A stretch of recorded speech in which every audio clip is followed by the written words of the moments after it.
So Rochelle began working in a burlesque in Paris, where she was called Michelle. It was extremely hard for her to try to overcome her sleeping habits. The whole time she had one desire, to fall asleep. And since the weather was sometimes windy, she soon suffered from a knee problem, which would only worsen as time passed by.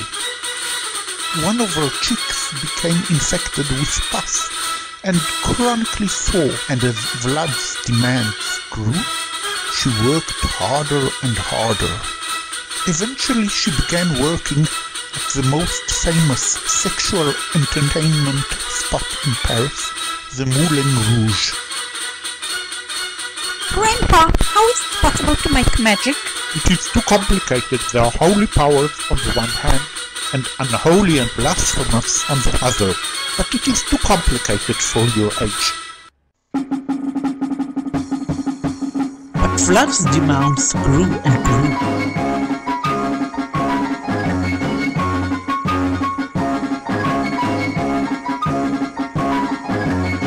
Now I'm going to imitate characters who don't exist today but may exist in the future. I'm Yossi Sarid, and I would like to tell you, ladies and gentlemen, you are funny. You know, it is so healthy to laugh. I'm Shimon Paris, and I want to tell you that learning history and learning from history is nonsense. There is nothing to learn from history. I'm a man of vision, and I look only towards the future. And I'm Margaret Thatcher. And I'm Tonika Blerinsky.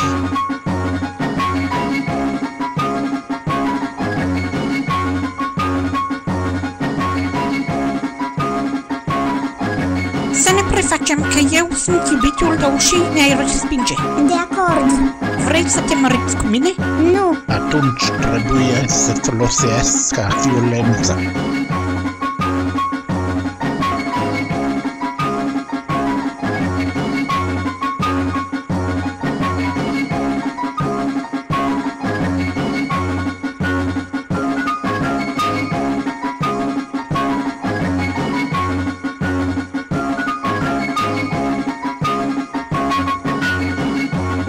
Aproape mi-a ucis.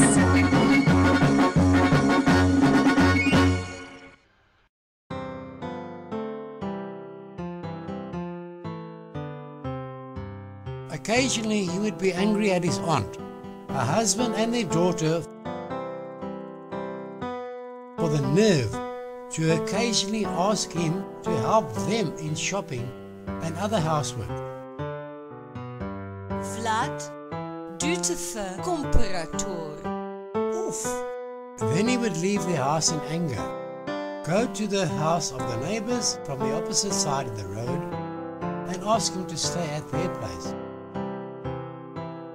The neighbors were a kind couple, and it was difficult for them to let him down, so they agreed despite not being too wealthy. They also had no children, so they took in a stray dog that they found somewhere and raised it as their own child. What was amazing is that the name they gave their dog was Lee, after an American military officer, Robert Edward Lee, who participated in the US aggression against Mexico in the 1840s and became a leading general in the army of the rebellious South during the US Civil War.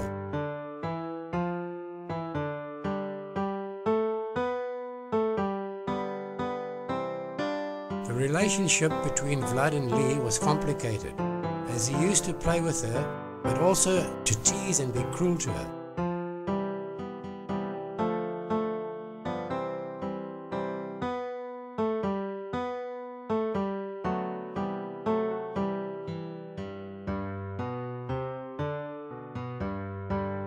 For obvious reasons, Vlad never dared to tease or be cruel to Bobby, the Rottweiler, which belonged to the other neighbor, who was a carriage driver.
Whenever Vlad ran away, his aunt used to send a letter to Rochelle, who would almost immediately come back to Bucharest.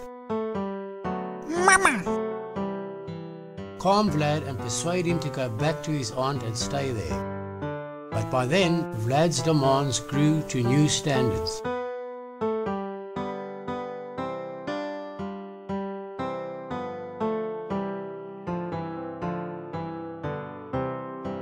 Since he was a descendant and reincarnation not only of Dracula, but of Ismail the Bloodthirsty too, it was most logical for him to want to become a sultan, and whatever he desired, he wouldn't let go.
Yes, Jamil, darling.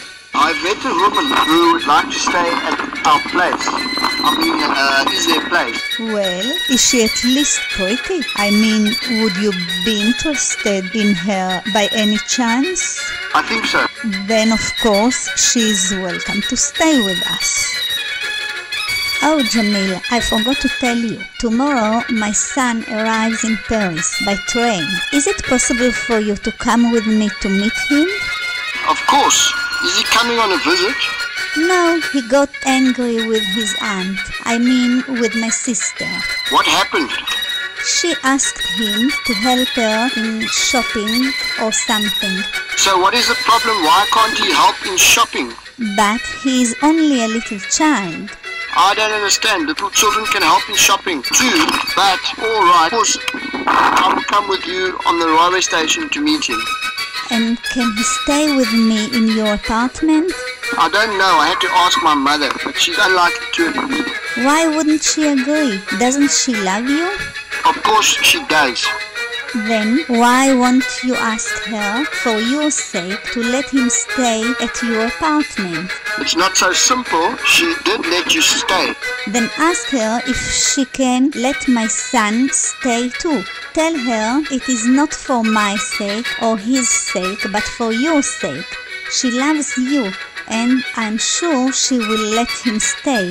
Alright, I will ask my mother. So how long does he intend to stay here? Until I manage to persuade him to go back to his aunt. Mommy, Michelle asked me to ask you for a favor. What favor? Your son is coming to Paris. Alright, when is he coming? Tomorrow. And where is he going to stay? Well, Rochelle would appreciate it very much.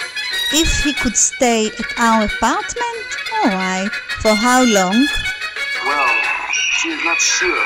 How can't she be sure? Don't people know how long they plan to stay in one place? Well, he got angry at his aunt because she asked him to help her shopping. I don't understand why he got angry, but... I'm sorry, but this is out of the question. If I allow this, she would bring other people. No, this is an ordinary apartment, not a hotel. But she asks if... No, this is out of the question. My mother said she can't let your sister's son stay indefinitely. Oh, why not? It's hard for her. Then ask her again. There's no use for asking again. She disagrees. Did you tell her it is for your sake? Did you tell her that if she loves you, then she should let my son stay? I think so. I told her it was very important. So ask her again. I'm sure that this time she will agree. There's no use. She can't do that. It's too much. If you love me, then ask her to let him stay. Please, I can't. I already asked and Then I will get cross. please try to understand. Then I will cry. Alright, I will ask my mother again, but it is not easy. Mommy, please, Rochelle asked me again. It is extremely important for her. She is here in Paris, far from her home, just to support him. Alright, just for your sake. What can I do? You are so stubborn. Thank you. I really didn't mean to make it hard on you, but she really asks. Alright, I have heard this already. You see, I told you how to ask your mother for this. Sir, what is your job? My main job is looking after dogs and pets. That's a real job. And what is your job? I don't need a job. I'm Dracula. What do you mean by that? Well, I'm a descendant of Prince Vlad III. Well, I'm also a descendant of Prince Vlad the Dragon. Yes, I know. Prince Vlad II was the father of Prince Vlad III. Exactly.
So you see, if you do succeed in having the blessings of the holy powers, you should stick to them and not start with trying the unholy ones.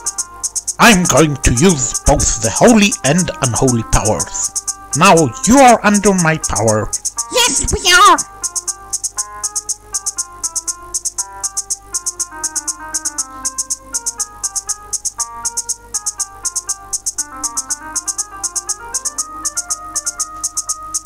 At the age of 13, Vlad headed a gang of young thugs, which became known as the Army of Sultan Dracula II.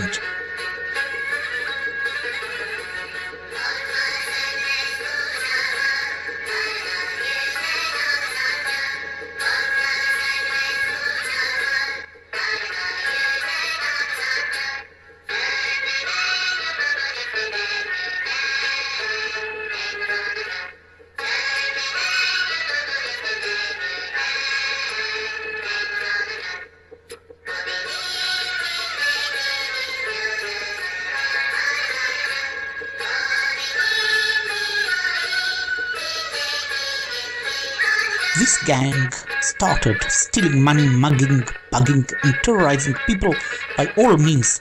This is common for gangs though, so the authorities didn't take care of this at the right time.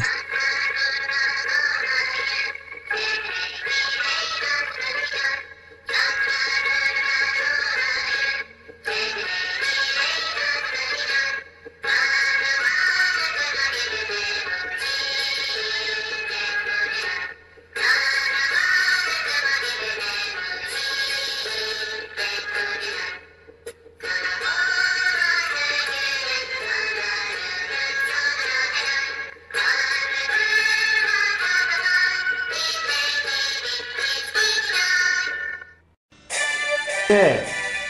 Give me the code to the safe for the money. GWB LIPS GWB.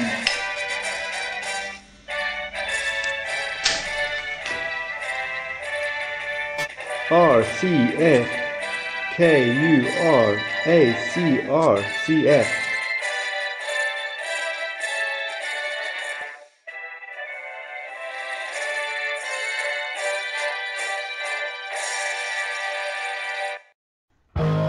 I would like to take you to an outstanding mall I don't think you have seen before. Thank you. I love shopping. I'm crazy. I buy even when I don't have money. But please don't disappear from my eyesight. Mrs. Ananis, kindly excuse me. I need the bathroom. I will be back in a few minutes. Fine, I will wait for you. What is going on? How long is she going to let me wait for her? How long does it take her to do whatever she has to do in the bathroom? I'm going to look for her. I have never ever thought I would ever need to raise my voice in public bathrooms. Rochelle, Rochelle, where are you? Rochelle, where are you? Rochelle, why do you do this to me? I went with Rochelle to the mall, and then all of a sudden she had to go to the bathroom. So I waited and I waited and I waited, and the lady didn't come back. So I looked for the bathroom, but she wasn't there either. Nor was she anywhere I could think of. Maybe the courtyard? No, she wasn't in any of the courtyards either. Who are you? I'm Boris Hemstorff from Russia. And do you live in Bucharest? I live in Bucharest. Yes, and what is your relationship with Vlad? I'm a carriage driver for Vlad and Rochelle. Oh, and what about the neighbor? The neighbor is also a carriage driver. The neighbor takes too much money. I do it for almost free. And how did you come here? So did you come here as a tourist, or did you do anything wrong there in Bucharest? Vlad and I tried to rob a bank and I got the code wrong. Oh, you're going to stay here indefinitely? Well, if I get bail money and authorities find me, then I need bail and I need help for my defense. Oh, and I guess Rochelle would expect me to pay the bail. Yes. Is it so? I would expect so, yes. Oh, and if I were in the same situation, would you pay the bail or the defense? With a friend like me, what's better, money or friends? Mrs. Ananis, I'm sorry I didn't come back when you waited for me in the mall. I got carried away, and then I went to the clinic to deal with the pain in my cheek, and my son tried to rob a bank. Oh no, what kind of a son do you have? He is only a child. He will get over it, but he and a friend of his came to Paris. So, are they welcome in your house? Wait a moment, let me think. I forgot to ask. When you tried to rob the bank, did you kill or harm anybody? No. Thank God. And were there only the two of you or more? There were a few of us. Oh. I got a question for you. What is your full name? Jamil Mordechai Sananis. I thought today was Jamil Sheikh.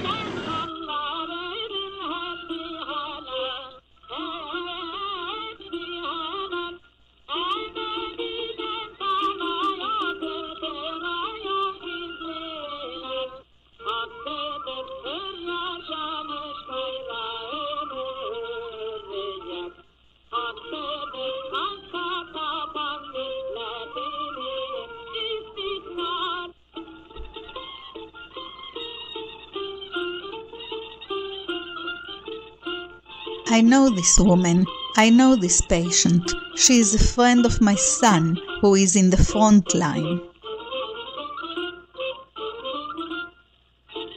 Eventually resulting from the unbearable infection in her cheek. From stress and exhaustion, Rochelle died. But Vlad grew more and more dangerous and more demanding, and eventually he developed the habit of sucking people's blood. But unlike other vampires, he was immune from and not allergic to sunlight. One morning, residents of different parts of Bucharest woke up to realize that their suburbs came under the control of that Sultan Dracula II, and soon they heard the news that from that time onwards they would have to give 10% of the money they had in cash or in the bank, as well as all their pets, as taxes to their new ruler, who would not let them have new pets.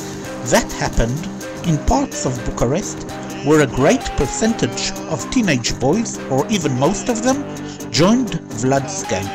Being extremely chauvinistic though, he wouldn't let girls join it, except for tasks which were humiliating. Obviously, in such cases, the state authorities, which means the army and police, would eventually come, take over and rescue the civilians who are meanwhile held hostage to that strange gang.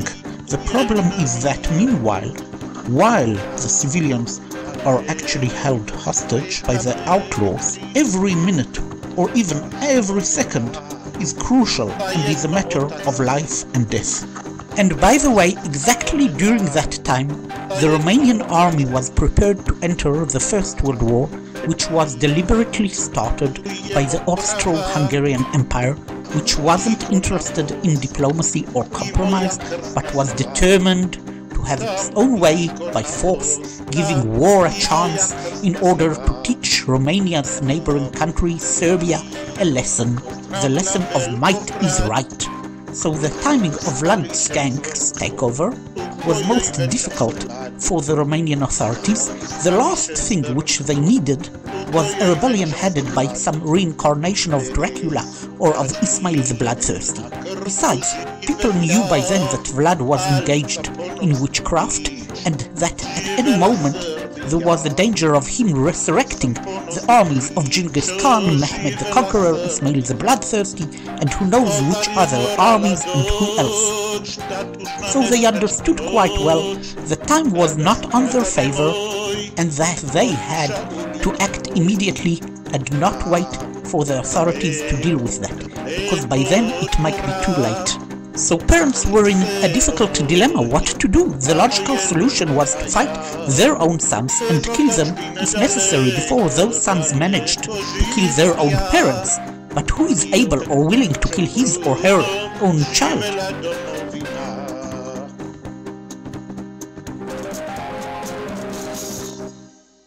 Then one wise man reminded everyone about the wonderful, well-known Romanian song, which is today's Romanian national anthem, historically sung whenever Romanians were fighting for their freedom and sung by Romanian soldiers during the First World War. It begins with the words, "Awaken thee, Romanians, from the deadly salvage imposed upon thee by the barbarism of tyrants, now or never." So people realized that whether they liked it or not, this was their chance to awaken by standing up and fighting for their freedom and for their rights, even if it might have meant killing their own sons who were prepared to kill their own parents for the sake of their leader. This was their heroic chance to awaken from the deadly salvage imposed by the cruelty of tyrants such as the leader of that gang who took over their suburbs, and a deadly sleep such as that which eventually caused his own mother's death. With that realization came action. People began storming through the streets, singing this wonderful song and demonstrating their defiance. Realizing that he was about to be defeated and overthrown, and subsequently charged in a legal Romanian court over robbery, rebellion, and treason, Vlad ordered his gang to shoot in order to kill the singers. But the demonstrating singers were defiant and neither afraid nor hesitant anymore.